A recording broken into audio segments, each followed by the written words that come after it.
हरिओम। मैं आचार्य श्रीकांत शर्मा आप सभी का स्वागत श्री एस्ट्रोलॉजी वर्ल्ड चैनल पे करता हूँ। आज का हमारा विषय है राजनीति में सफलता कहाँ से देखा जाता है, किस भाव से देखा जाता है। जैसा कि कुछ लोगों को राजनीति में थोड़ा सा प्रयास करने पे ही सफलता मिल जाता है, वहीं पर बहुत सारे लोग ऐसे होते हैं जो सालों तपस्या करने के बाद भी उनको राजनीति में सफलता नहीं मिलता है।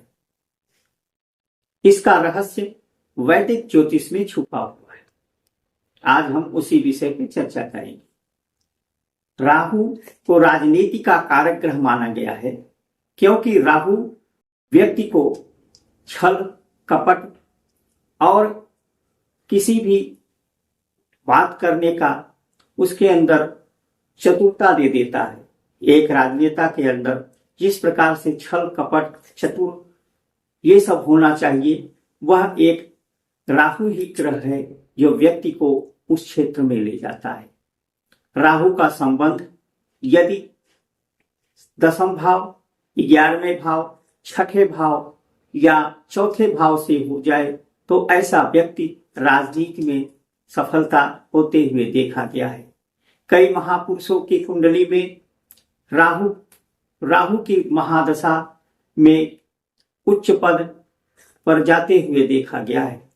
राहु को इसीलिए राजनीति का कारक ग्रह माना जाता है। दूसरा, शनि जनता और जनार्दन का कारक होता है। शनि सेवा का भी कारक माना गया है। शनि का संबंध 6ठे भाव से हो जाए, शनि का संबंध 4थे भाव से हो जाए तो ऐसे व्यक्ति राजनीति में सफल होते हैं। शनि का संबंध तीसरा भाव और 4था भाव अपने सहपाठियों का होता है, अपने करीबियों का होता है। तीसरे भाव से जिस प्रकार से तीसरे भाव से भाई का विचार किया जाता है, उसी प्रकार से चतुर्थ भाव से जनता और जनार्दन का विचार किया जाता है। 4वां भाव को सुख का भी भाव माना गया है क्योंकि 4था भाव जहां पे 10वें भाव को राज सिंहासन तो 4थे भाव को राज सिंहासन का सुख माना गया है।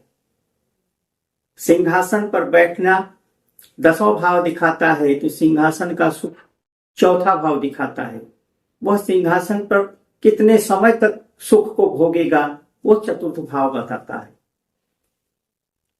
6ठा भाव हमारे संघर्षों को दिखाता है। 6ठा भाव प्रतिस्पर्धा को दिखाता है। 6ठा भाव एक राजनेता की कुंडली में 6ठे भाव का मजबूत होना या 6ठे का मजबूत होना अत्यंत आवश्यक है। जैसा कि वैदिक ज्योतिष में सिद्धांत आता है कि 6ठे भाव से हम रोग ऋण रिपु देखा जाता है, तो 6ठे भाव से शत्रु पे विजय प्राप्त करने का भी गुण देखा जाता है क्योंकि 6ठे भाव को 6ठे भाव ही एक ऐसा भाव है जहां पे शत्रुहंता योग बनता है। शत्रुहंता योग का मतलब यहाँ पर है कि शत्रु पे विजय प्राप्त करना, अर्थात चुनाव में अपने प्रतिद्वंदी पर विजय प्राप्त करना हम 6ठे भाव से देखते हैं। 6ठे भाव का संबंध शनि गुरु, मजबूत शनि मजबूत मंगल यदि 6ठे भाव से संबंध बना ले तो ऐसा व्यक्ति राजनीति में सफल होता है, चुनाव आदि में उसे सफलता मिलता है। जैसे हमारे प्रधानमंत्री श्री जवाहरलाल नेहरू की कुंडली में 6ठे भाव में गुरु विराजमान है, वहां पे गुरु शत्रुहंता योग बना रहा है। मंगल का संबंध भी यदि 6ठे भाव या 6ठे भाव में बैठ जाए तो 6ठे भाव में बैठ करके मंगल 8वीं दृष्टि से वह लग्न को देखता है। तो यहां पर भी 6ठे भाव में मंगल भी राजनीति में विशेष सफलता देता है। फिर आता है 10वां भाव।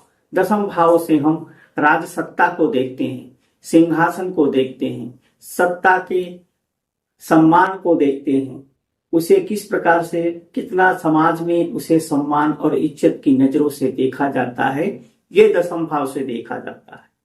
और फिर आता है 11वां भाव, जहां से उसके कर्मों का फल देखा जाता है, अर्थात लाभ स्थान माना गया है। तो राहु का संबंध छठे भाव, 10वें भाव या 11वें भाव से हो जाए तो व्यक्ति राजनीति में सफल होता है। उसके बाद आता है सूर्य।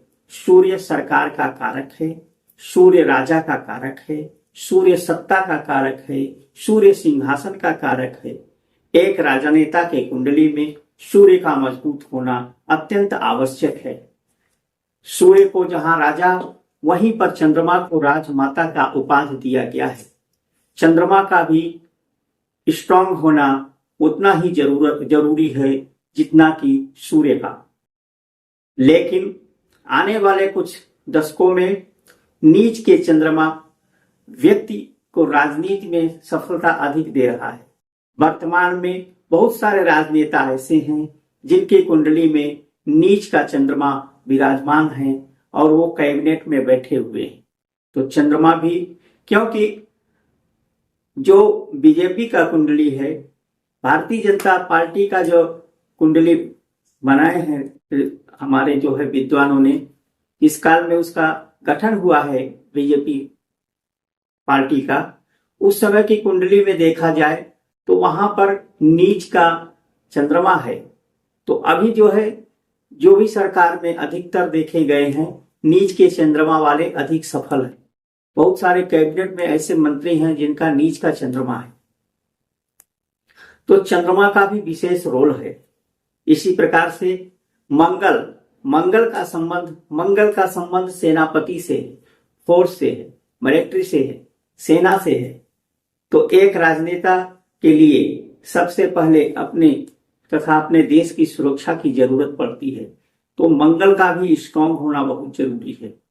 तो यहां पर जैसा कि मैंने बताया, राहु, सूर्य, मंगल और शनि का स्ट्रांग होना राजनीति तथा राजनेताओं के कुंडली में सबसे जरूरी है।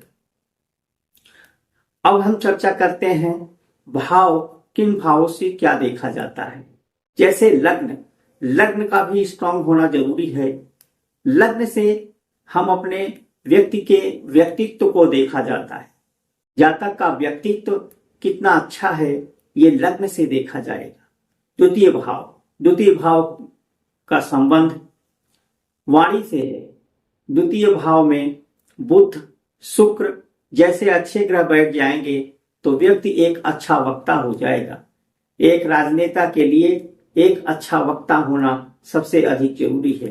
तो दूसरे भाव का संबंध कहीं से भी बुध, शुक्र, गुरु जैसे ग्रहों से अगर बनता है तो वह व्यक्ति विद्वान होता है, बोलने में सफल होता है, वाक्पटुता में निपुण होता है। इस प्रकार के संबंध श्री अटल बिहारी वाजपेयी जी की कुंडली में देखा गया है। द्वितीय भाव में अच्छे ग्रहों का होना, एक अच्छे वक्ता थे। एक रहस्य की बात बताते हैं। अक्सर देखा गया है कर्क लग्न के जातक राजनीति में विशेष सफल होते हैं। जैसे श्री जवाहरलाल नेहरू, इंदिरा गांधी, एच.डी. देवगौड़ा, वीपी सिंह आदि शीर्ष के जो नेता रहे हैं, मुलायम सिंह, ममता बनर्जी आदि, ऐसे बहुत सारे राजनेता हैं जिनकी कुंडली कर्क लग्न की है। कर्क लग्न के जातक के अंदर नेतृत्व का गुण बहुत अच्छा होता है। ऐसे लोग राजनीति में विशेष सफल होते हैं। जैसा कि कर्क लग्न का कुंडली बना के रखेंगे तो आप देखेंगे कर्क लग्न में लग्न जो 4 नंबर लिखा रहेगा वो कर्क लग्न की कुंडली होगी। लग्न में 4 है तो चौथे में गुरु उच्च होता है, मतलब 4 नंबर की राशि कर्क राशि में गुरु उच्च का होता है। उसी प्रकार से चतुर्थ भाव देखेंगे, सुख भाव, वहां पर शनि उच्च का हो जाता है। सप्तम भाव, वहां पर मकर राशि आता है, मकर राशि में मंगल उच्च का हो जाता है। वहां मंगल उच्च का होकर के लग्न को देखता है तो वह व्यक्ति पावर वाला हो जाता है, शक्तिशाली हो जाता है, सेना को अपने अंडर में रखने वाला, देश को रक्षा करने वाला। वहीं पर 10वां भाव मेष राशि होता है और मेष राशि में सूर्य उच्च का हो जाता है, तो ऐसे लोग कर्क कर्क जातक के लोग अधिकांश राजनीति में सफल हुए हैं। कोई देश का ही नहीं, विश्व के राजनेताओं के कुंडली में अक्सर ये देखा गया है। आप सब भी अपने कुंडली में लगा करके ये सब देख सकते हैं तथा विशेष सलाह लेने के लिए आप हमारे व्हाट्सएप नंबर पे संपर्क कर सकते हैं। आप हमारे चैनल को लाइक एवं सब्सक्राइब करें। इस प्रकार से धन्यवाद। हरिओम।